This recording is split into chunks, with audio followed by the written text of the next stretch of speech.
संविधान खारेज भएपछि यो संविधान खारेज नहुन्जेलसम्म राष्ट्रिय एकता हुन सक्दैन। राष्ट्रिय एकता भएन भने राष्ट्रको राष्ट्रियता र सार्वभौमिकता बच्दैन। त्यसको परिणाम आज नेपाली जनताले भोगिरहेका छन्, दलहरूले भोगिरहेका छन्, ती दलका नेतृत्ववर्गले भोगिरहेका छन्। 51 सालको सन्धिको दस्तावेज पनि ल्याउनुहोस् र त्यो सन्धि गर्दाखेरि चुच्चे नक्सा यहाँहरूको मेमोरीमा थियो कि थिएन। आजको दिनमा यदि विप्लव, यदि वैद्य, यदि प्रचण्डहरूले संविधानको हितमा, देशको राष्ट्रियताको हितमा, देशको सोभरेनिटीको हितमा हुनुपर्छ।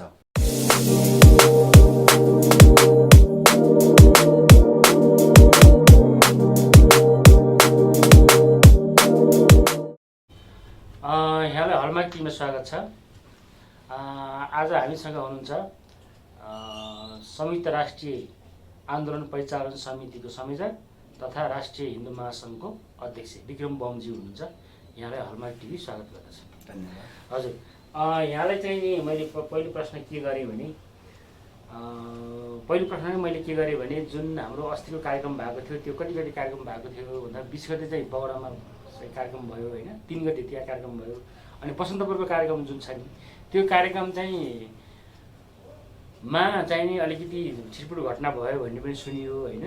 र अलिकति कस्तो भन्दाखेरि र्याली हुँदै गर्दाखेरि चाहिँ नि नागरिक समाजको चाहिँ नि संयोजक हेमविक्रम मल्लज्यूले तपाईँलाई चाहिँ आरोप लगाउनु भयो कि मलाई चाहिँ विक्रम बमले इन्टरभ्यू नदिए यस्तो कार्यक्रममा यस्तो हिँडिरहेको बेलामा भनेर मलाई धकलेर लडायो भन्नेसम्मको चाहिँ कुरा चाहिँ मैले अनौपचारिक रूपमा है फेरि अनौपचारिक रूपमा मैले चाहिँ सुनेँ।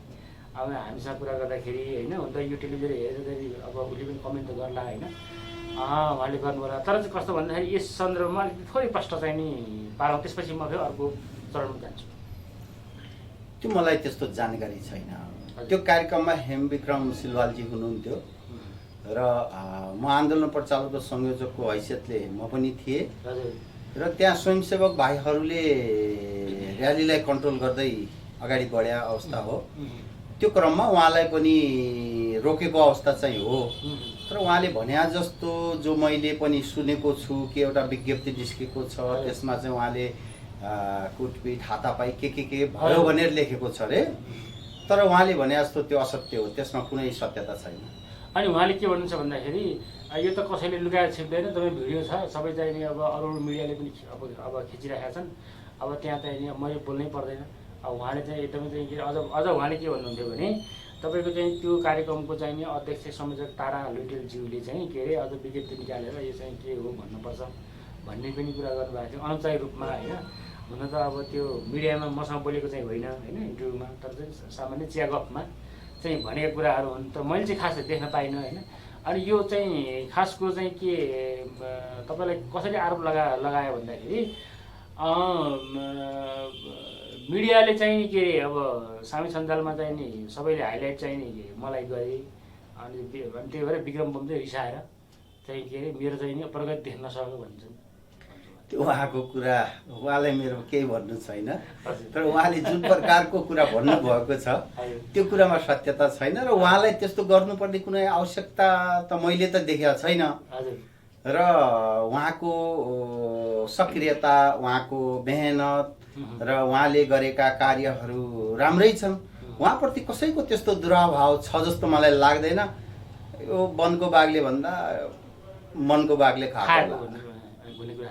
खैर अब त्यो कुरो अब म उहाँसँग कुरा गरौँला होइन, अलिक थप कुरा गरौँला त्यही अब ऊ चाहिँ। तर यस्तो चाहिँ घटनाले त फेरि तपाईँको आन्दोलनलाई असर गर्छ नि त फेरि। यदि त्यो साँच्चै हुन्थ्यो भने त असर गर्थ्यो नै। अब त्यो नभएको घटनालाई भयो भनेपछि त त्यसको कुनै औचित्य छैन, अर्थ रहँदैन। हजुर। अनि अब अर्को कुरा पनि मैले हुन त यो मैले सबै राजावादी सङ्गठनका चाहिँ मान्छेहरूसँग अथवा आन्दोलनकारीहरूसँग मैले गरिराखेको छु होइन। यो तपाईँमा कस्तो रहेछ भने तपाईँको एउटा राजावादी के अरे चाहने होइन, राष्ट्रस्थायी स्थापना होस् भन्ने यो मुलुकमा चाहिँ चाहने मान्छेले अर्को फेरि त्यस्तै एजेन्डा बोकेर हिँड्नेमा चाहिँ देखिन सक्ने कि यो कुरो चाहिँ के हो खास? वास्तवमा कुनै पनि आन्दोलनको लागि या कुनै पनि एजेन्डा बोक्दाखेरि त्यो एजेन्डा बोक्ने समूह या व्यक्ति वा मोर्चा कुनैमा पनि राजनीतिक संस्कार हुनुपर्छ, राजनीतिक चरित्र हुनुपर्छ र राजनीतिक एजेन्डा कसरी बोक्नुपर्छ भन्ने अनुभव पनि हुनुपर्छ। त राजावादीहरू या राष्ट्रवादीहरू एक आपसमा मिल्दैनन् भन्ने कुरा चाहिँ त्यसमा कुनै सत्यता चाहिँ छैन। एक ठाउँमा आउन चाहिँ सक्दैनन् भन्ने कुरा चाहिँ हो। त एक ठाउँमा आउनको लागि एउटा एजेन्डा साझा हुनुपर्छ। सबै पार्टी एउटै मोर्चा बसेर जानुपर्छ भन्ने छैन। तथापि जो जहाँ भए तापनि सबैले कार्यक्रम त गरिरहेका छन्, लागिरहेका छन्, त्यसको लागि त उहाँहरूलाई धन्यवाद दिनुपर्छ। तथापि एकरूपता देखिएन, यो सत्य हो। त एकरूपता कसरी ल्याउन सकिन्छ भनेर हाम्रो संयुक्त राष्ट्रिय आन्दोलन मोर्चाले पहल गरिरहेको अवस्था छ र 11 गते हामीले त्यसको केही सुरुवात चाहिँ गर्न सफल भयौँ र बिस्तारै हामीले समग्र राष्ट्रवादीहरूलाई एक ठाउँमा ल्याउने छौँ र एक ठाउँमा ल्याएर एउटा एजेन्डामा हामी अगाडि बढ्ने छौँ। त्यसमा हामी राष्ट्रवादी, राजावादी या हिन्दूवादी या कुनै पनि देशभक्तहरूको बिचमा कुनै पनि प्रकारको त्यस्तो तिक्तता छैन। अब भदौ 20 गते हो के अरे होइन, हाम्रो यो के भन्छ तपाईँको चाहिँ मोर्चाको चाहिँ एउटा चाहिँ गठन भएर त्यहाँ चाहिँ नि एकदमै धुमधडकासित चाहिँ तपाईँको कस्तो भने शपथ खाएर होइन यस्तो एकदम प्रण पनि गरिएको थियो अरे होइन होटल पगोडामा होइन। त्यसको लगत्तै 3 गते कार्यक्रम भयो, त्यसपछि फेरि 11 गते फेरि बसन्तपुरमा भयो होइन। अनि तर त्यहाँ चाहिँ नि अब चाहिँ जुन प्रकारको शपथ खाइएको थियो नि, हुन त त्यहाँ अब के अरे 3 गते कार्यक्रममा मान्छेहरू नआएका होइन, उल्लेख्य मात्र नै भन्नुपर्छ। त्यति कार्यक्रम त्यति चाहिँ मान्छेहरू आएको चाहिँ होइन, माइतीदेखि बानेश्वरसम्म कार्यक्रममा होइन, म पनि थिएँ त्यहाँ। तर चाहिँ कस्तो भन्दाखेरि तपाईँको त्यहाँ चाहिँ उयो काम गर्ने चाहिँ उयो 2-4 मात्रै हुन्छन्, अरू त गफै मात्रै हो भन्छन् होइन। अर्को कुरा फेरि कस्तो भन्दाखेरि तपाईँको त्यो जुन मोर्चा गठन गरेर शपथ चाहिँ खुवाइयो होइन, खर्च पनि भयो होला, तर त्यस अनुसारको चाहिँ तपाईँको त्यो मुभमेन्ट चाहिँ देखिएन कि के थियो त्यो चाहिँ? यो के हो भने आन्दोलन भइसकेको अवस्था होइन। हजुर, आन्दोलनको यो एउटा टेलर मात्रै हो र हामीले आन्दोलनको सुरुवात गर्ने एउटा रिहर्सल गर्दैछौँ र आन्दोलनको उठान गर्दाखेरि समय लाग्छ, म्यानेजमेन्टमा समय लाग्छ, त्यसको परिचालनमा समय लाग्छ र एक दिन यहाँहरूले सोचे जस्तो भन्या जस्तो आन्दोलनको उठान यो देशमा हुन्छ। परिवर्तन निश्चित छ, परिवर्तन हुन्छ, परिवर्तनका संवाहक को हुन्छन् भन्ने कुरा समयले बताउँछ र परिवर्तनको उठान हामीबाट भइसकेको छ र यसको अन्तिम परिवर्तनको अन्तिम सङ्घारमा मलाई लाग्छ यो मुलुकका समग्र राष्ट्रवादी देशभक्तहरू, प्रजातन्त्रवादीहरू र आफूलाई क्रान्तिकारी हुँ भनेर देशभक्त भएर बसेका क्रान्तिकारीहरू पनि यसमा हुनेछन् र 3 करोड जनताको सहभागितामा यो आन्दोलनको टुङ्गो लाग्नेछ र परिवर्तन हुनेछ। अब कस्तो भन्दाखेरि तपाईँको अब जस्तै एकदमै संगठन बनाएर तपाईँ संगठन बनाएर एउटा चाहिँ के पार्टीको क्याडर जस्तै बनाएर होइन, तपाईँको चाहिँ के अरे भएको पार्टी त फुटेर जान्छन् होइन। तपाईँको त एउटा मोर्चा न हो, त्यो मोर्चामा त कति बेला चाहिँ के अरे पुवाल पर्छ, कति बेला मान्छे उछुट्टिएर हिँड्छन् भने चाहिँ ठेगान हुन्न। त्यही भएर होला तपाईँलाई राजाले पनि त्यति साह्रै चाहिँ नि के अरे मतलब कि अलिक चासो दिएर हेरे जस्तो लागेन नि मलाई। राजा र राज संस्था भनेका कुनै निश्चित पार्टी या व्यक्ति या मोर्चाको लागि हुँदैनन्। 3 करोड नेपाली जनताको आशा र भरोसाको केन्द्रबिन्दु हो राज संस्था भनेको। यो मुलुकमा भएका सम्पूर्ण दलहरूको पनि राजा हुन् र राज संस्था हो। त्यसैले कुनै निश्चित समूह वा निश्चित मोर्चा वा पार्टीलाई दरबार या राज संस्था या राजाले कुनै पनि प्रकारको एक्टिभ तरिकाको सपोर्ट हुन सक्दैन र कुनै दललाई सपोर्ट गर्ने हो भने राज संस्था र दलहरूमा के फरक भयो त? सम्पूर्ण धर्म संस्कृति बोक्ने नेपाली जनता, सम्पूर्ण राजनीतिक दलहरू र नेपाली जनता समग्रको धरोहर भनेको राज संस्था हो र राज संस्थाले हेर्ने दृष्टिकोण सबैलाई समान हुन्छ। त्यसमानेमा हामीले राज संस्थाले हामीलाई हेर्नुपर्छ या हेरेन भन्ने हामी त्यो भन्ने पक्षमा छैनौँ। सिङ्गो नेपालको आविर्भाव राज संस्था हो, राजा हुन्। त्यसैले अभिभावकले हेर्ने दृष्टिकोण सबैमा समान हुन्छ, समान दृष्टिकोणले हेर्नुपर्ने हुन्छ। त्यसमानेमा हामीले यो गुनासो गरिराख्न आवश्यक छैन। तपाईँहरूको आन्दोलनमा के भने आरोप पनि लाग्छ भने नि अब धेरै राजावादी सङ्गठनहरू भए होइन। अब त्यसमा चाहिँ कस्तो भन्दाखेरि अब इन्डियाबाट तपाईँको अब आरएसएस लगायतकाले होइन, जस्तै सिआइएले पनि होइन, तपाईँ हुन त यो अलिकति यो कस्तो कुरा हुन जान्छ भन्दाखेरि अब यो बिना प्रमाणपत्र जस्तो हुन्छ। तर कस्तो भन्दाखेरि भित्ति रूपमा यसरी लगानी गरिएको छ विभिन्न ग्रुपहरूलाई। इभन कि तपाईँको प्रचण्डले पनि अब 11 जना चाहिँ के अरे राजावादी सङ्गठनहरू गठन गरेर बजारमा दौडाइरहेछ भन्ने चाहिँ नि आरोप पनि लगाए। अब कतिपय युट्युबमा इन्टरभ्यू पनि आउँछ हेर्दाखेरि चाहिँ होइन। तर त्यहाँ पनि कस्तो भन्दाखेरि तपाईँको त्यो पैसा उताबाट पुस गर्ने हुनेसम्म आन्दोलन चल्ने, त्यसपछि रोकिने त होइन। आजसम्म भएका आन्दोलनमा कुनै पनि व्यक्ति समूहको लगानी भएको छैन। सो स्फूर्त त्यो हाम्रो मोर्चाले हामी आफैबाट हामीले चाहिँ आर्थिक लगानी गरेका छौँ र हामी कसैको पैसा लिएर दलाली हामीबाट हुन सक्दैन। आरोप लाग्यो होला, जो अरूबाट सञ्चालित हुन्छ उनीहरूले अरूलाई पनि विदेशीबाटै सञ्चालित हो भन्ने दृष्टिकोणबाट हेर्ने स्वाभाविकै हो। तथापि उहाँहरूले लगाएका आरोप मिथ्या हुन्, झुट हुन् र त्यो आरोपले कुनै सार्थकता लिन सक्दैन। अब मैले के भने भन्दाखेरि तपाईँको जस्तै कुनै पनि अब एजेन्डामा आन्दोलन उठ्यो भने विदेशी इन्ट्रेस्टमा चाहिँ के हुनसक्छ भने जस्तै त्यो चाहिँ अब राजा राज संस्था हिन्दू राष्ट्र चाहिँ कायम नगराउनको लागि त्यस्ता चाहिँ इन्ट्रेस्ट भएका ग्रुपहरूलाई चाहिँ छरपष्ट बनाइदिने अनि बनाइदिएपछि अनि त्यो आन्दोलन त्यत्तिकै बसिराख्ने। अनि त्यसपछि भने एउटा भनौँ न त्यस्तै रोल खेल्ने चाहिँ नि राजावादी भित्रै छन्। त्यो राज संस्था स्थापना नहुनु पनि राजावादीको पनि धेरै कमजोरी छ, राजावादीकै कमजोरी छ होइन। हुन त नेपाली जनता चाहिँ तपाईँको यो गणतन्त्र नेताहरूले गर्दाखेरि वाक्क दिक्क भएका छन्। एउटा राजा खोजेका थिए जनताले, तर ती जनतालाई चाहिँ नि राम्रो तरिकाले लिड गर्ने चाहिँ मान्छे चाहिँ राजावादीमा छैनन् होइन, भएनन् भन्ने चाहिँ नि आम चाहिँ नि गुनासो चाहिँ सुनिन्छ है। यो वास्तवमा के हो भनेपछि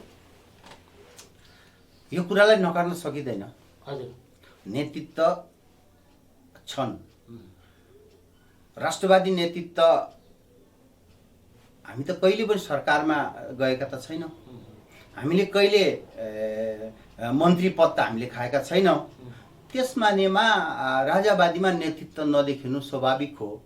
तर जति पनि नेतृत्व वर्गहरू छन् देशभक्त छन्, राष्ट्रवादी छन् र देशप्रति वफादार छन्। त्यसमानेमा नेतृत्व छैन भन्न चाहिँ मिल्दैन, छ, तर त्यो नेतृत्व प्रदर्शन गर्न पाएको अवसर पाएको अवस्था चाहिँ होइन। त्यसैले नेतृत्व छ या छैन भन्ने कुराले माने राख्दैन। समग्रमा आज नेतृत्व भएका ठुला दलहरूले देशको राष्ट्रियता बचाउन सक्यो त? देशलाई समृद्धशाली बनाउन सक्यो त? देशलाई शान्ति सुरक्षा दिन सक्यो त? हाम्रा दिदीबहिनीहरूलाई बलात्कार हुनबाट बचाउन सक्यो त? भ्रष्टाचारलाई न्यूनीकरण गर्न सक्यो त? तथानाम कुराहरू नगर्दै पनि आफूलाई हामी यो देशका अब्बल दर्जाका नेतृत्व भन्ने उहाँहरूको भनाइ सायद केही दिन मात्रै होला। र यसको प्रमुख कारक तत्त्व भनेको 62-63 को जनआन्दोलन पछि जुन प्रकारको दलहरू र महाराज सरकारको बीचमा एउटा भद्र सहमति भएको थियो कि अब मुलुकलाई समृद्धशाली बनाउनु पर्छ, नेपाली जनतालाई राज्य सत्ताका मालिक बनाउनु पर्छ भनेर आन्दोलन गरिएको भन्ने प्रसङ्गमा महाराज सरकारबाट पनि साँच्चीकै नेपाली जनता राज्य सत्ताका मालिक हुन्छन् भने, नेपाल साँच्चीकै समृद्धशाली हुन्छ भने त्यसको बाधक म हुनु हुँदैन भनेर विश्वको ऐतिहासिक त्याग गर्दै 240 वर्षको इतिहासलाई तिलाञ्जली दिँदै 7 दललाई राज्य सत्ता सुम्पेको त हो नि। तर त्यो राज्य सत्ता सुम्पेको केही समयमै त्यो भद्र सहमतिमा कुठाराघात गर्दै गद्दारी गर्दै निषेधको राजनीतिको सुरुवात दलहरूबाट जुन भयो त्यसको परिणाम आज नेपाली जनताले भोगिरहेका छन्, दलहरूले भोगिरहेका छन्। ती दलका नेतृत्ववर्गले भोगिरहेका छन्। यो केही पनि होइन। अब हेर्दै जाउँ, अझ पनि यिनीहरूले यदि आफूलाई सुधार्न सकेन, करेक्सन गर्न सकेन भने त्यो यिनीहरूको हालत अकल्पनीय हुनेछ।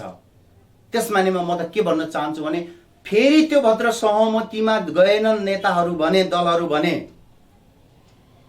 मलाई लाग्दैन यी दलाल नेताहरू, म त दलालै भन्छु, यी विदेशीका गोठी हुन्। म सबैलाई भन्दैन, दल आफैमा खराब हुँदैन। केही निश्चित व्यक्तिहरू छन्, नेतृत्व वर्गहरू छन् जो विदेशीको गोठी बनेका छन् र त्यसको परिणाम आज नेपाली जनताले भोग्नु परिरहेको छ। यसको अन्त्य चाँडै हुनेछ।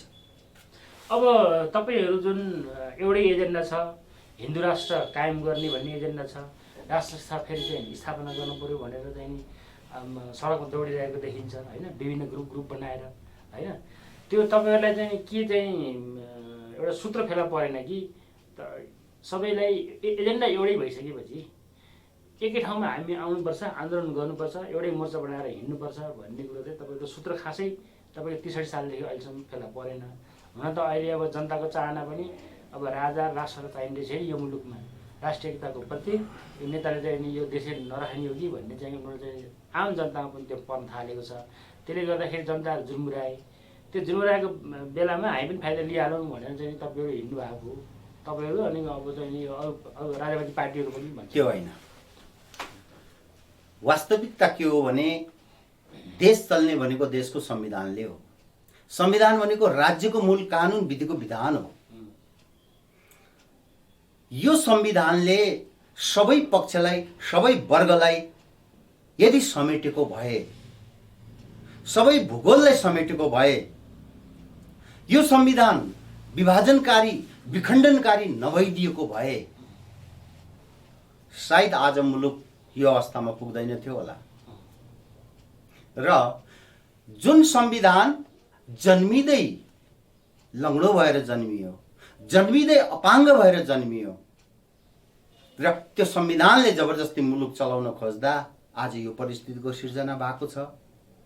जहाँसम्म हाम्रो कुरा आयो, हामीले गणतन्त्र आएको 15 वर्ष भयो, हामीलाई कुर्सी चाहिन्छ, हामीलाई मन्त्री पद चाहिन्छ भनेका छौँ र हामीले एउटै कुरा भनेका छौँ, देशमा शान्ति सुरक्षा अमन चैन कायम हुनुपर्छ, देश समृद्धशाली हुनुपर्छ र नेपाली जनताले न्याय पाउनुपर्छ र नेपाल भ्रष्टाचार मुक्त नेपाल हुनुपर्छ हामीले भने हो नि त।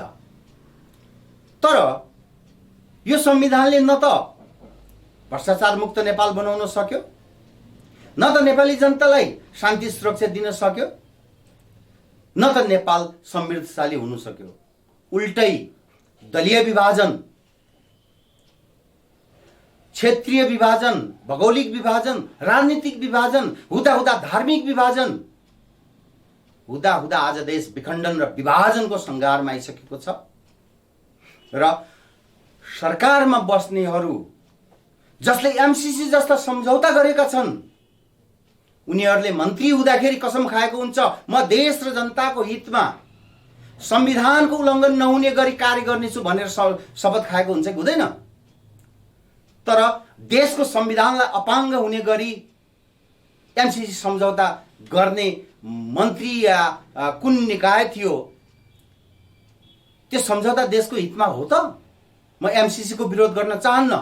एमसीसी को आफ्ना नीति नियम होलान्, ऊ आफ्नो नीति नियम अनुसार जान चाहन्छ, तर त्यो उसका एमसीसी का नीति नियम हाम्रो देशको संविधान भन्दा माथि हुँदै नेपालमा लागू गर्नुपर्छ भनेर जुन प्रकारको सम्झौतामा हस्ताक्षर गरिएको छ, त्यस्ता देशद्रोहीहरूलाई, त्यस्ता राष्ट्रघातीहरूलाई अब कठघरामा उभ्याउने कि नउभ्याउने? यदि उभ्याउन सक्दैन भने यो संविधानको औचित्य कहाँनिर रहन्छ? त्यसैले वर्तमान संविधान, वर्तमान संसद, वर्तमान सरकारको औचित्य समाप्त भइसकेको हुनाले यो संविधानलाई खारेज गर्दै राष्ट्रिय एकता कायम गर्नको लागि मुलुकमा यो संविधान खारिजी हुनुपर्छ भन्ने नेपाली जनताको आवाज हो। नेपाली जनताको मात्रै होइन, 10 वर्ष जनयुद्ध गर्ने मोहन वैद्यहरूको आवाज पनि, विप्लवको आवाज पनि र हुँदा प्रचण्डले पनि यो संविधानमा देश चल्न सक्दैन भनिसकेको अवस्थामा फेरि पनि टुलटुल हेरेर बस्ने हामी? तर कस्तो भन्दाखेरि मैले ऱ्यान्डमली चाहिँ यसो विचार गरेँ होइन, तपाईँहरूको शक्ति चाहिँ त्यति साह्रो चाहिँ भएको चाहिँ जस्तो मलाई लाग्दैन होइन। किन भन्दाखेरि जस्तै अब हामीले सोझो रूपमा चाहिँ नि हिसाब गर्दा लेमेन एज अ लेमेनको तरिकाले हामीले हिसाब गऱ्यौँ भने पनि तपाईँ काङ्ग्रेसमा चाहिँ अब 8-9 लाख कार्यकर्ता छन् भनिन्छ। अब कम्युनिस्टमा पनि अब एमालेमा पनि तपाईँको त्यस्तै 7-8 लाख 8-9 लाख होला, गर्दाखेरि 16-17 लाख भइहाल्यो। अनि तपाईँको अरू झिनामिसिना पार्टी नै माओवादीमा त्यस्तै 4-5 लाख होला। यसो झिनामिसिना हुँदै गर्दाखेरि त तपाईँको चाहिँ के अरे देशका चाहिँ तपाईँ आधा जस्तै भोटरहरूको चाहिँ आधा जति तपाईँको कार्यकर्ता छन्। त्यसमध्येमा तिनले चाहिँ आफ्नो घरका 3जना मान्छे मात्रै ल्यायो भने पनि तपाईँको कति भयो भन्दाखेरि अब चाहिँ 20-30 अब 30को हिसाबमा 30 त्यहाँ 90 लाख त भइगयो। अनि अब चाहिँ तपाईँको चाहिँ 70-80 लाख चाहिँ मान्छे बाहिरै छन्, तिनले भोट हाल्न पाउँदैनन्। र यहाँ चाहिँ गर्दाखेरि त फेरि उयो घुमिफिरी जसरी पनि त्यही पार्टी नै आउने भयो। तपाईँको त हराउनु हराउनु। हामीले भनिसक्यौँ, हामी निर्वाचन, वर्तमान सरकार, वर्तमान संसद र वर्तमान संविधानले गर्ने निर्वाचनमा हामी विश्वस्त छैनौँ र हामीलाई निर्वाचन चाहिएको होइन। यो संविधान, यो संसद, यो सरकार खारेज हुनुपर्छ। यो संविधान खारेज भएपछि, यो संविधान खारेज नहुन्जेसम्म राष्ट्रिय एकता हुन सक्दैन। राष्ट्रिय एकता भयो भने राष्ट्रको राष्ट्रियता र सार्वभौमिकता बस्दैन। त्यस मानेमा समग्र सबै कुराको बाधक संविधान हो। यो संविधान खारेज भएर पुनः हामी राष्ट्रिय एकताको आह्वान गरेर राष्ट्रिय एकतामा आउनुपर्छ।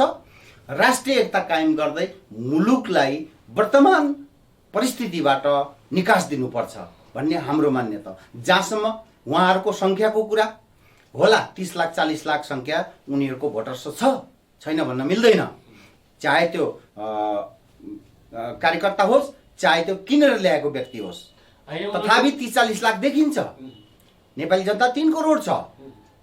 यो पहिलाको जनगणना 3 करोड छ, अबको जनगणना यो बढ्न सक्छ। तर बाँकी त नेपाली जनता हुन् नि त। 40 लाख पो उनीहरूका कार्यकर्ता हुन्।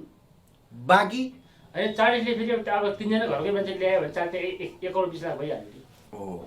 सबै कार्यकर्ता, सबै दलका नेता अब दलका अन्धा भक्त कार्यकर्ता रहेनन् र उनीहरूका हनुमान भएर अब बस्नेवाला छैनन्।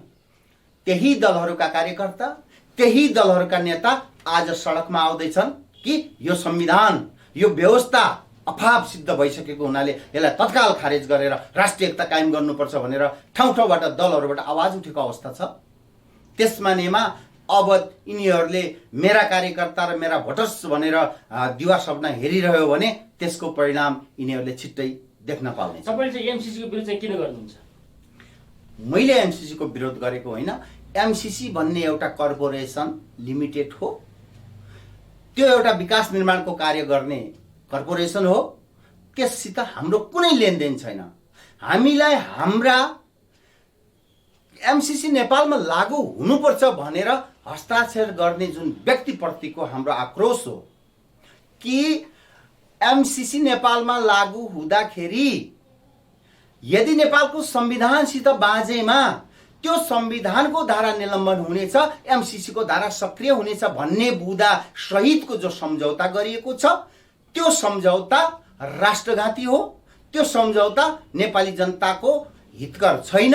त्यसमानेमा हाम्रो सम्झौतामा हाम्रो आक्रोश हो, हाम्रो असहमति हो र त्यो सम्झौता सहितको एमसीसी नेपालमा लागू हुनु हुँदैन भन्ने हाम्रो मान्यता हो। र त्यो सम्झौता गर्ने मान्छेलाई नेपालको कानुन अनुसार हदैसम्म कारबाही गरेर कठघरामा उभ्याउनु पर्छ भन्ने हाम्रो माग पनि हो। त्यसो भएदेखि तपाईँले ठ्याक्कै भन्नुपर्दाखेरि हुन त अब यो सामाजिक सञ्जालमा भनौँ न, सञ्जालीय चाहिँ एउटा प्रकारको एउटा फोबिया छ। अब के सुन्छु भने मैले अब यही दसैँको फुलपातीको दिनमै राजसंस्था चाहिँ स्थापना हुन्छ, राजालाई चाहिँ गद्दीमा राखिन्छ भन्छ नि। यो कताबाट आएको हावा हो? यो चाहिँ तपाईँलाई कस्तो लाग्छ? यो कुरा मलाई थाहा भएन। राज संस्था भनेको यो मुलुकको अभिभावक 240 वर्षको इतिहास बसेको एउटा संस्था नेपाल एकीकरण गर्ने सम्भावको वंश भएको हुनाले मलाई लाग्दैन कसै 2-4 लाख मान्छेले ल्याएर नारायण हिट्टेमा राख्दै राज संस्था पुनर्स्थापना हुन्छ जस्तो मलाई लाग्दैन। संवैधानिक रूपमा राज संस्था पुनर्स्थापित हुन्छ।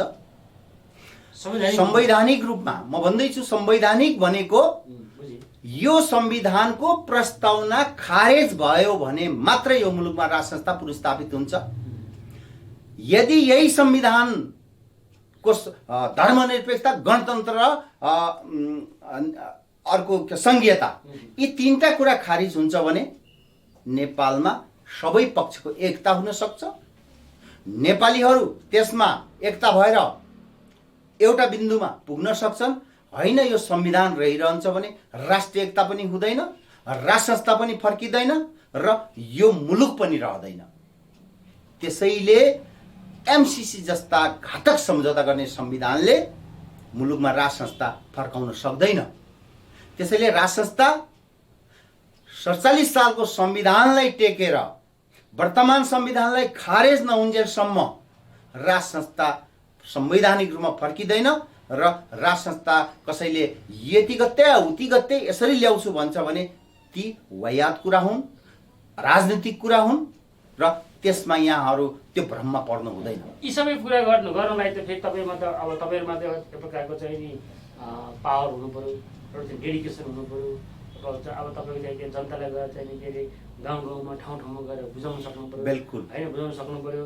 त्यो अब जसरी चाहिँ नि अब कम्युनिस्ट काङ्ग्रेसहरूले एकदम चाहिँ आफ्नो चाहिँ कार्यकर्ता बनाउनको लागि उनीहरू चाहिँ कति अहोरात्र मिहिनेत गरेका हुन्छन्, त्यस्तै प्रकार गर्नु पऱ्यो। तर तपाईँहरूमा चाहिँ कस्तो भन्दाखेरि उही मिडियामा अलिअलि कराउने अनि त्यसपछि चुपचाप लाउने भन्ने एउटा प्रवृत्ति छ कि। बिल्कुल, यहाँले भनेको कुरामा दुईमत भएन, यसमा म पनि सहमत छु। भइराखेको कुरा हो, अबका दिनहरूमा राष्ट्रवादी देशभक्तहरू, प्रजातन्त्रवादीहरू र विदेशी दलाल नभएका क्रान्तिकारीहरू एक ठाउँमा आउनेछन्।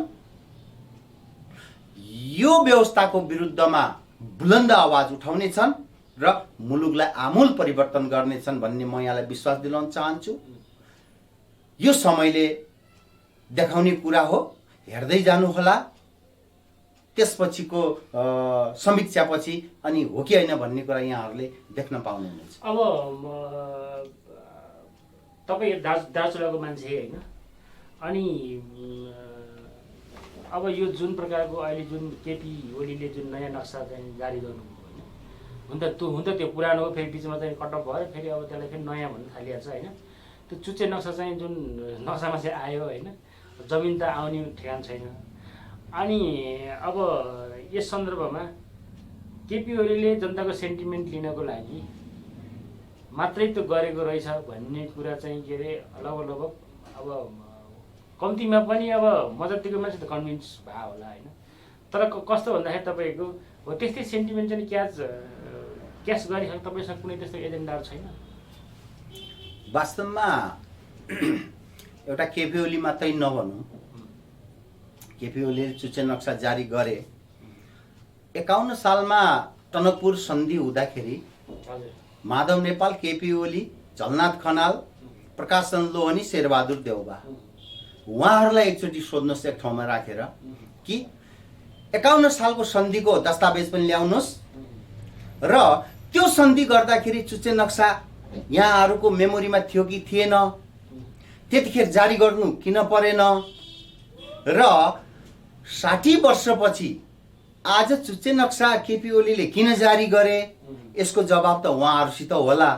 तथापि म के भन्न चाहन्छु भने चुच्चे नक्सा नेपाली जनतालाई भ्रममा पार्नको लागि जारी गरिएको थियो। 51 सालको सन्धिमा टनकपुरदेखि मुहानसम्म भनेर सन्धि गरिएको छ। त्यो सन्धिको दस्तावेज यहाँहरूले मगाएर उहाँहरूलाई राखेर छलफल गर्दा पनि हुन्छ र एकातिर मिचियो भन्ने, एकातिर बेचिने। साँच्चीकै उहाँहरूलाई प्रश्न गर्नुहोस्, यो कालापानी, यो लिम्पिया धुरा बेचिएको हो कि मेचिएको हो? उहाँहरूलाई सोध्नुहोस् त, उहाँहरूको जवाब के आउँदो रहेछ। त्यसैले कालापानी विवाद हलो अड्काएर गोरु छुट्ने काम मात्रै हो। यो कार्य निन्दनीय छ, यस्तो हुनु हुँदैन। भनेपछि तपाईँको के अब भारतले चाहिँ के अरे त्यो चाहिँ दिँदैन भन्नु भन्नुभयो? मैले त्यो भन्न खोजेको होइन। भारतले दिन्छ या दिँदैन भन्ने कुरा फरक कुरा हो, त्यो नेपालको भन्ने कुरा पनि फरक कुरा हो। नेपालको हो या नेपालको थियो, जेसुकै भने तापनि।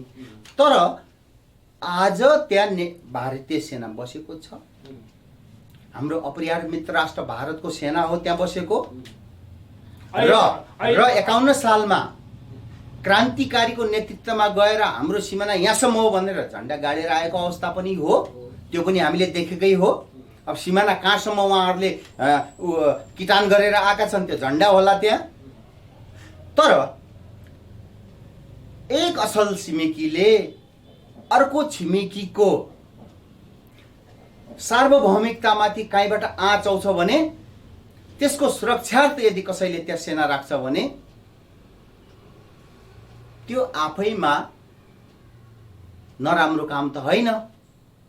र आज त्यहाँ बसेको सेनाले भारतको सुरक्षा र रक्षा गरिरहेको छ भने नेपालको पनि सुरक्षा र रक्षा भइरहेको छ। म त भन्छु त्यो सेना हट्नु हुँदैन त्यहाँबाट। भूमिको कुरा फरक कुरा भयो, भूमिको स्वामित्व कसको हो भन्ने कुरा फरक कुरा हो। तर जुनसुकै छिमेकी राष्ट्रको यदि असुरक्षा महसुस हुन्छ र त्यो राष्ट्रले सुरक्षाको लागि आफ्नो फौज तैनात गर्छ भने छिमेकीको नाताले साथ दिनुपर्ने हुन्छ। त्यसमानेमा कालापानीमा रहेको सेना हट्नु हुँदैन भने हाम्रो मान्यता हो। म दार्चुलावासी हो, त्यसले हाम्रो पनि सुरक्षा भइरहेको छ। अब आयो जहाँसम्म भूमिको कुराको निर्केल सडकबाट गाली गरेर नारा जुलुस गरेर समाधान हुने कुरा हो। यदि सक्षम राज्य सत्ता छ भने कूटनीतिक हिसाबले त्यसको समाधान गर्न सक्नुपर्छ। त्यसलाई विवादास्पद गर्ने होइन, त्यसलाई विवादमा ल्याउने होइन, समाधानतिर उन्मुख हुनुपर्छ। तर यहाँ त्यो भएन। कालापानीको नाममा मैले भनिसकेँ, हलो अड्काएर गोरु चुड्ने कार्य मात्रै हुँदैछ। भनेपछि कालापानीमा तपाईँको भारतीय सेना चाहिँ बस्नुपर्छ भन्नु भन्नुभयो? बिल्कुल त्यहाँ हुनुपर्छ। भारतीय सेना बिल्कुल त्यहाँ हुनुपर्छ। त्यो सेनाले भारतको सुरक्षा गर्छ। भारतमाथि आइपर्ने कुनै पनि अन्तर्राष्ट्रिय सुरक्षाबाट भारतीय चाहिँ भूमिको के अरे रक्षा गर्न त उसको आफ्नै भूमि छ नि, उतै गएर बसे भइगयो नि त, किन त्यहाँ बस्नुपर्छ? त्यो त मैले भनिसकेँ। 51 सालमा सन्धिको दस्तावेज ल्याएर सोध्नुहोस् न उनीहरूलाई कि त्यो दस्तावेजमा त्यो सन्धिमा के उल्लेख गरिएको छ। त्यतिखेर चुच्चे नक्साको आवश्यकता किन परेन र आज चुच्चे नक्साको आवश्यकता कसरी पर्यो? त्यो त उहाँहरूलाई राखेर उहाँहरूको दस्तावेज सन्धिको दस्तावेज मागेर प्रश्न हुनुपर्छ। भनेपछि यी गणतन्त्रवादी नेताहरू पाखण्डी रहेछन्। पाखण्डी मात्रै होइन, सबैलाई म भन्दैन। एमसीसी जस्ता सम्झौतामा आँखा चिम्लेर नपढिकन हस्ताक्षर गर्ने यिनीहरूलाई यस थाहा भयो ढाकाहरूले देश जोगाउन सक्छ। होइन, यिनीहरूले किन भन्दाखेरि अब अङ्ग्रेजीमा लेखेको थियो होला होइन। अब अङ्ग्रेजी सबैको चाहिँ बसको त्यो बात चाहिँ हुँदैन, किन भन्दाखेरि सबै कुरा बुझ्न सक्ने सम्भावना हुँदैन होइन। अब हुन त डिक्सनरी हेरेर चाहिँ गरे भए हुन्थ्यो होइन। तर चाहिँ कस्तो भन्दाखेरि अङ्ग्रेजीमा लेखेको थियो, के लेखे साइन गरिदियो होला कि त्यो होइन। यो नियोजित तरिकाले नेपालको सार्वभौमिकतामाथि, नेपालको राष्ट्रियतामाथि इस्ट इन्डिया कम्पनीबाट नेपाल चलाउने एउटा प्रपञ्च हो। त्यो भएको हुनाले यो त अहिले षड्यन्त्रको थ्योरी भएन र फेरि यो षड्यन्त्रै त भएको हो त। र यसमा 64-62 आन्दोलनमा राज संस्था संविधानभन्दा माथि भयो भनेर आन्दोलन गरेको होइन र? जसले नेपाल एकीकरण गरेको छ, जसले नेपाललाई 240 वर्षदेखि संरक्षित गर्दै ल्याएको छ, अभिभावकत्व दिँदै ल्याएको छ, त्यो संस्था त संविधानभन्दा माथि भयो भनेर टायर जलाउने, आगो बाल्ने, आगजनी गर्ने सडकमा आएर आज एउटा कम्पनी कर्पोरेसनलाई संविधान भन्दा माथि राखेर ल्याउने अपरिहार्यता कसरी देखियो? अनि यिनीहरू राष्ट्रवादी, देशभक्त र नेपालका राज्यका मालिक हुन सक्छन्? नेपाली जनताले स्वीकार्छ? घर घरबाट लखेट्छ, घर घरबाट घाँटी समातेर बाहिर ल्याएर नेपाली जनता लखेट्न तयार छ आजको दिनमा। त्यो अवस्था नआओस्। समयमै राज्य सत्तामा भएका र राज्य सत्ताभन्दा बाहिर बसेकाहरूले यो कुरा समयमै बुझुन् एमसीसी जस्तो सम्झौता लागू नै गर्ने हो भने संविधानभन्दा माथि होइन, संविधान अन्तर्गत रहने गरेर सम्झौता गरियोस् र वर्तमान संविधान सबैको हितमा, सबैको पक्षमा नभएको हुनाले यो संविधानका, यदि यही संविधानबाट मुलुक चलाउने हो भने संहिता, धर्मनिरपेक्षता, गणतन्त्र खारेज गरियोस्। नेपाली जनता यो संविधान मान्न तयार छ?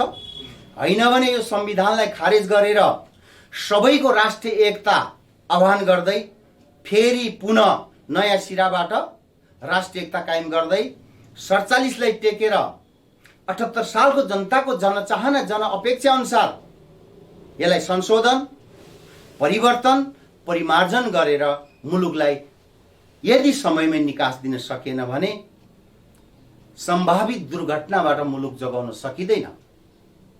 हाम्रो चिन्ता कुन मन्त्री भयो, कुन प्रधानमन्त्री भयो भन्ने चिन्ता होइन।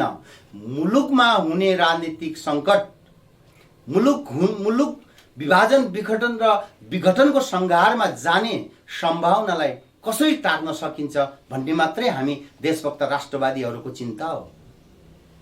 जस्तै कस्तो भन्दा मैले अलिकति यो चाहिँ अलिकति इतिहास चाहिँ लगेँ मैले। जस्तै पञ्चायतकालमा होइन, अब हामी त अलिक केटी थियौँ, त्यो थाहा भएन। पञ्चायतकालमा कस्तो भन्दाखेरि तपाईँको पञ्चायत ढलेर बहुदल आइसकेपछि सबै चाहिँ पञ्च काङ्ग्रेसमा पसे भनिन्छ कि, अनि कम्युनिस्ट पनि भए कति त। अनि फेरि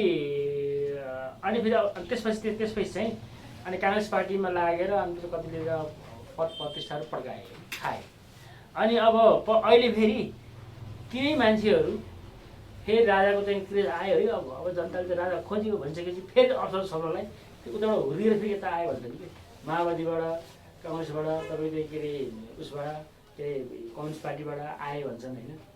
अब यो सन्दर्भमा चाहिँ के तपाईँ चाहिँ के भन्नुहुन्छ? अलिक इतिहासतिर लग्यो होइन, तपाईँ भेटभागमा यो प्रश्न सोधिहाल्नु। यो पञ्चायती व्यवस्था ढलेपछि बहुदलीय शासन पद्धति आयो। बहुदलीय शासन पद्धति भनेको प्रजातान्त्रिक पद्धति हो। राजालाई छोडेर सर्लक्कै चाहिँ त्यो के अरे त्यो राजालाई छोडेको होइन, मौरीको त्यो के अरे छोडे जस्तै होइन, राजालाई छोडेको अवस्था त्यतिखेर राजालाई छोडेको अवस्था थिएन। संवैधानिक राज संस्थालाई मानेर आफ्नो राजनीति गर्नलाई दलीय पद्धतिमा, त्यतिखेर काङ्ग्रेसले पनि मानेकै थियो राज संस्था, एमाले पनि स्वीकार गरेकै थियो।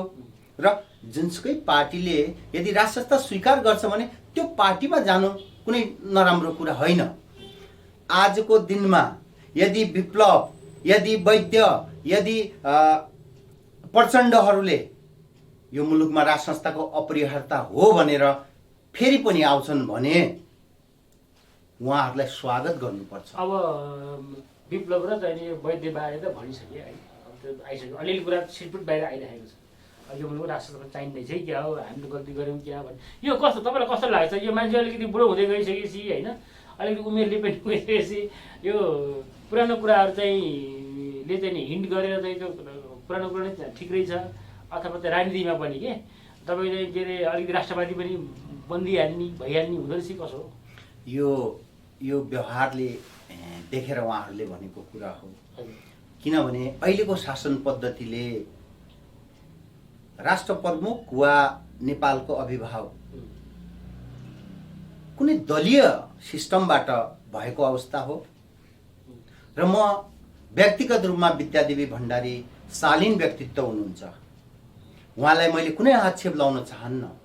उहाँ एउटा महिला हुन्, उहाँलाई सम्मान गर्छौँ हामीले व्यक्तिगत रूपमा। तर राजनीतिक हिसाबले जुन पद, राष्ट्रपति भन्ने पद छ, उहाँ कुनै पार्टीको कार्यकर्ता हुनुहुन्थ्यो हिजोको दिनमा, र अहिले उहाँले कुनै निर्णय गर्दा पार्टीको निर्णयभन्दा माथि गएर गर्न सक्नुहुन्न, देखिएको कुरा हो। र राष्ट्रको अभिभावक, राष्ट्र प्रमुख भनेको पार्टी दलभन्दा माथि र देशको हितमा, देशको संविधानको हितमा, देशको राष्ट्रियताको हितमा, देशको सोभरेनिटीको हितमा हुनुपर्छ। तर त्यो हुन सकेको अवस्था छैन नि त। तर पनि त्यस मानेमा तर केपी ओलीको एजेन्डा र तपाईँको एजेन्डा चाहिँ त मिलिरहेछ, त्यही भएर एकाअर्कालाई विरोध नगरिकन सपोर्ट जस्तै म व्यक्तिगत रूपमा नेपालको राजनीति बजारमा व्यक्तिगत रूपमा म केपी ओलीलाई नराम्रो भन्न सक्दैन। केपी ओली दूरदर्शी छन्, समय सापेक्ष जान सक्छन् र केपी ओली दलीय हिसाबले, दलको नेताको हिसाबले दलीय पद्धतिमा उहाँ ठिकै हुनुहुन्छ। उहाँलाई हामीले नराम्रो भन्न सक्दैनौँ। तर यहाँ केपी ओली या शेरबहादुर वा माधव नेपालको कुरा भन्दा पनि राष्ट्र प्रमुख कुनै दलको व्यक्ति हुनु विडम्बना हो। र यदि आजको दिनमा, यदि हिजोको दिनमा राज संस्था रहिरहन्थ्यो र यो घटनाक्रम हुन्थ्यो भने मलाई लाग्दैन परमादेशको आवश्यकता पर्दैन थियो। त्यतिखेर केपी ओली वा माधव नेपाल या यो पार्टी उ पार्टी भनेर राजाले त छुट्याउने कुरा हुँदैन थियो नि त त्यसको बारेमा त्यो कुरालाई फेरि हाउसमा पठाइन्थ्यो, हाउसबाट डिसिजन हुन्थ्यो। तर यहाँ त हाउसको अधिकार त खोसियो नि त, परमादेशबाट देश चल्न थाल्यो नि त। होइन, अहिले त तपाईँ न्यायालयले पनि अब आफ्नो भाग खोजेको भएर कत्रो रडाको भइरहेछ होइन। तपाईँको अब यो कान्ति बोलाएर चाहिँ तपाईँको के अरे कसलाई हो तपाईँ त्यहाँ मुद्दा परिरहेछ होइन, भइरहेछ अहिले भर्खरको यो 2 दिनको कुरा होइन। र यो कुरा यहीँ छोडेर मैले अलिकति तपाईँको सङ्गठनको बारेमा कुरा गरेँ। संयुक्त राष्ट्रिय आन्दोलन परिचालन समितिको तपाईँ संयोजक है, तथा राष्ट्रिय हिन्दू महासङ्घको अध्यक्ष। यो राष्ट्रिय जुन हिन्दूवादीभित्र पनि यो विभिन्न चाहिँ के अरे यो तपाईँको यो गठन उपगठन के सङ्गठन उपसङ्गठन के छन् कि यो यिनीहरूले गर्दा पनि झन् मान्छेलाई चाहिँ दिग्भ्रमित भयो कि के भयो भन्छन् कि। किन भन्दाखेरि तपाईँको एउटै ठाउँमा आउने होइन, खालि एउटाले कार्यक्रम गरिरहेको छ, त्यहाँ के अरे 100-200 मान्छे कुरा ल्याएर फेरि अर्को कुरा ल्याएको छ गर्दाखेरि चाहिँ राजाले पनि यो जम्मै यो चाहिँ के अरे खालि आफ्नै मात्रै चाहिँ बाजा बजाइरहेको छन् भनेर तपाईँलाई चाहिँ सम्बोधन नगरेको भन्ने सुनिन्छ कि हो। यसमा मैले फेरि पनि भनिसकेँ, राजा सबै धर्मका हुन्, राजा सबै नेपाली जनताका हुन्। राजाले यसमा यसलाई हेर्यो यसलाई हेरेन भन्ने कुरामा म सहमत छैन। र राजाले कुनै निश्चित सङ्गठनहरूलाई चलाउने पनि कुरा भएन। कुरा चाहिँ के हो भनेपछि हिन्दू नामाकरण गरेका सङ्गठनहरू सबै साँच्चीकै हिन्दूवादी छैनन्। हो त्यही भन्नु घुसपैठ भएको छ। हो मैले पनि कस्तो कोही व्यक्ति क्रिस्चियनबाट परिचालित व्यक्तिहरू पनि हिन्दूको आवरणमा घुसेको अवस्था हो। त्यसैले म के भन्न चाहन्छु भने तपाईको एउटै तपाईको शिवसेनामा त के ग्याङ रहेछ नि यहाँ नै त्यो सङ्गठन थुप्रै प्रकारका छन्। त्यसमा त कुनै आपत्ति भएन, सङ्गठन गर्ने एउटा मौलिक अधिकारको प्रयोग गरेका होलान्। तर कुरा के हो भने आज हिन्दूवादी सङ्गठनहरूभित्र धर्मनिरपेक्षता भइसकेपछि क्रिस्चियनहरूको घुसपेट भएको छ। हिन्दूको मुखण्ड लगाएर त त्यसको कारक तत्त्व भन्दा धर्मनिरपेक्षता हो नि त। धर्मनिरपेक्षताले धार्मिक विभाजन, धार्मिक असहिष्णुता र धार्मिक द्वन्द्व निम्त्याएको छ। यदि धर्मनिरपेक्षता रहिरहने हो भने यहाँ धार्मिक युद्ध हुन्छ। एक धर्मले अर्को धर्म प्रतिको प्रतिकार गर्ने अवस्था आउन सक्छ। त्यो त सिम्टम आइसकेको छ अलिअलि। त्यसैले हामी नेपालीहरू सजग हुनुपर्छ। यो धर्मनिरपेक्षताको नाममा गरिने धार्मिक भिडन्त, एक धर्मलाई अर्को धर्मसित लडाउने जुन प्रपञ्च भइरहेको छ, यसबाट हामी सजग हुनुपर्छ, हामी सचेत हुनुपर्छ। र यदि यो साँच्चीकै यो परिस्थिति रहिरह्यो भने देश धार्मिक युद्धमा जान सक्छ।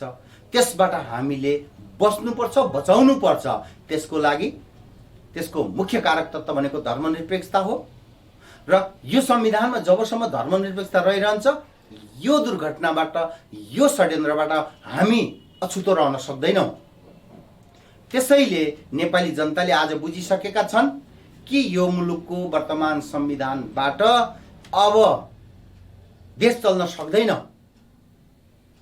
र दलहरूले पनि बुझिसकेका छन् कि अब यो विभाजनकारी छ, यो विखण्डनकारी छ, यो अपूर्ण छ, अपाङ्ग छ। पटक पटक त प्रचण्डले भनिसके त यी आवाजहरूलाई छिटो मनन गर्दै हामीले यो वर्तमान संविधानलाई खारेज गर्नै पर्छ। अन्तिममा मैले एउटा चाहिँ मैले प्रश्न गरिहालेँ तपाईँलाई कि तपाईँहरू राजावादीहरू जति सडकमा कराए पनि जहाँ जहाँ जसरी आन्दोलन गरे पनि तपाईँको चाहिँ के अरे यहाँ जति कराए पनि एक थरी के भन्छन् भने इन्डिया, चाइना, अमेरिका लगायतको इन्ट्रेस्ट राष्ट्र संस्था स्थापना गर्ने जबसम्म इन्ट्रेस्ट मिल्दैन तबसम्म यहाँ जो जसरी जो जोगी उफ्रे पनि यहाँ चाहिँ केही हुनेवाला छैन भन्छन् कि यो चाहिँ प्रश्न पार्नु अन्तिममा कसले चाहिँ भन्छ होइन यो चाहिँ कस्तो भने अहिले त्यो बजारमा सुनिन्छ कि तपाईँको भारत होइन तपाईँ चाइना र तपाईँको अमेरिका लगायतका राष्ट्रहरू यी मुख्य यी तिनटाले नै हटाएको हो राजालाई र यी तिनटाकै इन्ट्रेस्ट जबसम्म मिल्दैन यहाँ जुन जोगी उफ्रिए पनि यहाँ हुनेवाला केही छैन यो चाहिँ खालि समयको बर्बादी मात्रै हो भनेर भन्छन् कि त्यो कुरा भन्छन् होला। मलाई त के लाग्छ भने जबसम्म विदेशी शक्तिहरूको चलखेल चलिरहन्छ तबसम्म हाम्रो मुलुकमा हामी स्थिर शासन पद्धति स्थिर विकास हुन सक्दैन हो। उहाँहरू जस्तो छिमेकी मुलुकहरूको पनि केही इन्ट्रेस्ट रहन सक्छ कि नेपालबाट मेरो देश असुरक्षित नहोस् भन्ने त उनीहरूको पनि इन्ट्रेस्ट रहन्छ नि त। र कुनै आतंककारीले नेपालको भूमि टेकेर भारत विरुद्ध यदि कुनै दुष्कार्य गर्ने प्रयास गर्छ भने त्यो त नेपालीलाई पनि त सय हुँदैन नि त। त्यस मानेमा ऊ सजग हुनु, भारत आफैमा सजग हुनु राम्रो कुरा हो, त्यसमा हामीलाई आपत्ति रहेन। अब अमेरिकाको इन्ट्रेस्ट राष्ट्र संस्था नभएको खण्डमा मैले एमसीसी नेपालमा भित्र्याउन सक्छु भन्ने हुन सक्छ। त्यस मानेमा ऊ नेपालमा राष्ट्र संस्था नभइन हुन्छ भन्न सक्छ। त्यो नेपाली जनताको हितमा उहाँको इन्ट्रेस्ट चाहिँ राम्रो भएन। र जब राष्ट्र संस्था यो देशमा हुन्छ चाइनाको पनि भलो हुन्छ, अमेरिकाको पनि भलो हुन्छ, भारतको पनि हितमा हुन्छ। उहाँहरू यो कुरामा मलाई लाग्छ ढिलो चाँडो कन्भिन्स हुनुपर्छ कि नेपालमा राष्ट्र संस्था सहितको शासन पद्धति आए मात्रै हामी सबैको हितमा हुनेछ भन्ने कुरा उहाँहरूले बुझिसकेको छ, बुझ्दै होलान् र निकट भविष्यमा यो नै उहाँहरूको बुझाइ हुनेछ कि नेपालमा दलीय शासन पद्धति, गणतान्त्रिक शासन पद्धति असफल भइसक्यो, अभाव सिद्ध भइसक्यो र हाम्रो पनि हितमा भएन। नेपालको हितमा भनेको र हाम्रो हितमा भनेको राष्ट्र संस्था सहितको शासन पद्धति हो भन्नेमा उहाँहरू सायद केही नजिक पुगिसकेको अवस्था हो जस्तो मलाई लाग्छ र त्यो नै उहाँको सद्मार्ग हो। हुन्छ, अब यहाँसम्म आएर आफ्नो विचार दिनुभयो होइन र एकदम मैले फेरि अघि मैले अन्तिम भने अन्तिममा चाहिँ म फेरि पनि भन्छु कि तपाईँको यो संयुक्त राष्ट्रिय आन्दोलन परिचालन समिति तथा राष्ट्रिय हिन्दू महासङ्घको आगामी कार्यक्रम के छ? हाम्रो देशैभरि जनजागरण अभियान चलाउने क्रममा कार्तिक 16 गते हामीले पोखरामा वृहत कार्यक्रमको आयोजना गरेका छौँ, जनजागरण अभियानको आयोजना गरेका छौँ। मङ्सिर 28 गते 2 नम्बर प्रदेशमा आयोजना गरेका छौँ। त्यसपछि पूर्वाञ्चल पश्चिमाञ्चलको कार्यक्रमको तयारी छ र देशैभरि जनजागरण अभियान चलाउने र काठमाडौँ उपत्यकामा सशक्त जनआन्दोलन गर्ने भन्ने हाम्रो लक्ष्य छ। त्यही अनुरूप हाम्रा साथीहरू मोबिलाइज भइसकेका छन् र हामी मात्रै होइन, हामी सम्पूर्ण दलहरूलाई पनि आह्वान गरेका छौँ कि यहाँहरू पनि राष्ट्रिय एकताको लागि यो संविधान खारेज गरेर राष्ट्रिय एकता कायम गर्नको लागि यहाँहरू पनि अगाडि बढ्नुहोस्। हामी कुनै नेता कुनै दललाई निषेध गर्दैनौँ कि अब हुने परिवर्तनमा सबैको साथ भए मात्रै देश बन्न सक्छ र अन्ततोगत्वा कुनै पनि शक्तिले कुनै शक्तिलाई निषेध गरेर म मात्रै देश बनाउँछु भन्छ भने त्यो गलत हुनेछ। सबै शक्तिको सहअस्तित्वलाई कायम गर्दै सबै शक्तिको सहकार्य समझदारीमा परिवर्तन हुनुपर्छ। राजा दल र जनता नमिली देश बन्दैन, राजा जनता र दल मिलेपछि परिवर्तन गर्न सकियो भने दिगो नेपाल, दीर्घकालीन नेपाल, समृद्धशाली नेपाल, शान्ति नेपालको स्थापना हुन सक्छ। त्यसको लागि म सबैलाई आह्वान गर्न चाहन्छु। साथै म जाँदै हिन्दूहरूको महान चाड दसैँ त्योहार नेपाल सम्वत छठको सम्पूर्ण देश विदेशमा रहने दाजुभाइ तथा दिदीबहिनीहरूलाई हार्दिक मङ्गलमय शुभकामना दिन चाहन्छु र त्यसको लगत्तै मुलुकको सार्वभौमिकता, मुलुकको राष्ट्रियता जोगाउनको लागि सडक आन्दोलनमा सहभागी भइदिनु हुनुको लागि पनि सम्पूर्ण देशवासी नेपाली दाजुभाइ दिदीबहिनीहरूलाई हार्दिक अनुरोध पनि गर्न चाहन्छु। हुन्छ, तपाईँलाई पनि अब नजिकै गरेको चाहिँ बडा दसैँ चाहिँ शुभकामना छ र यहाँसम्म आएर आफ्नो चाहिँ अमूल्य विचार दिनुभयो, यहाँलाई चाहिँ विशेष धन्यवाद दिन्छौँ। र फेरि अर्को इस्युहरू कुनै उठ्यो भने फेरि हामी फेरि छलफल गर्नेछौँ र तपाईँको आन्दोलनले सार्थकता पाओस्, यही भन्दै आजको चाहिँ यो बसाइ यहीँ बिटमा छौँ।